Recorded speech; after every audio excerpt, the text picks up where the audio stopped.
Ici le philosophe jovialiste André Moreau qui vous parle de Montréal. Toute grande œuvre est l'expression de notre être profond. Et comme vous savez que j'ai entrepris, il y a plus de 60 ans, la construction d'un immense système de pensée, susceptible de succéder au système judéo-chrétien pourri, attardé, moral, ce qui est un grand défaut de mon point de vue, et parfaitement nul. Alors, je veux aujourd'hui vous entretenir de l'exiguïté des petits lieux qui favorisent la création. De quoi s'agit-il? Il s'agit de quelque chose qui est en rapport avec ma grande idée. Car, vous le savez, un véritable philosophe a 4 points déterminants de sa pensée. Une grande idée, un système, une œuvre, une école. Ces 4 points sont réunis chez moi.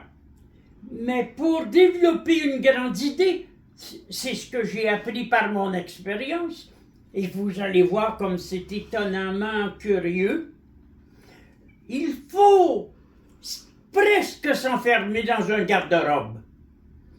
Je pense que c'est sur la rue Élouine, dans l'est de Montréal, dans un secteur français qui est en train de disparaître aujourd'hui, que j'ai commencé à comprendre qu'il fallait que je me retire dans un boudoir.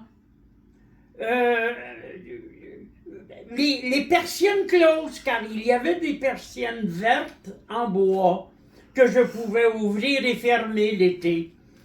Et pour pouvoir réfléchir profondément. Et bien entendu, c'est là que j'ai commencé, il y a plus de 60 ans, la rédaction de mon grand journal et que j'ai entrepris de jeter sur papier les rudiments de mon mémoire de maîtrise. Il faut ici commencer par comprendre ce que signifie l'exiguïté des petits lieux. Ce n'est que tassé sur vous-même que vous pouvez exploser sur le monde. Le deuxième endroit, à mon retour d'Europe, où je me suis à nouveau enfermé dans un petit local, c'était sur la rue Saint-Germain. C'est une côte qui, dans l'est de Montréal, relie la rue Hochelaga à la rue Sherbrooke. J'étais en plein milieu de la côte. C'est à cet endroit, lors des événements d'octobre 70, que 71, ou je ne sais trop, qu'il y a eu une machine de guerre, une automitrailleuse qui, lors de la loi des mesures de guerre, a enligné son canon sur mon appartement. Alors là, évidemment, vous comprenez bien que j'ai quitté la fenêtre et je suis allé continuer d'écrire dans ce petit lieu. Finalement, aujourd'hui, c'est encore depuis maintenant 50 ans que j'écris dans un boudoir qui sert maintenant à l'artiste peintre Jackie Lacourcière d'endroits où elle peint.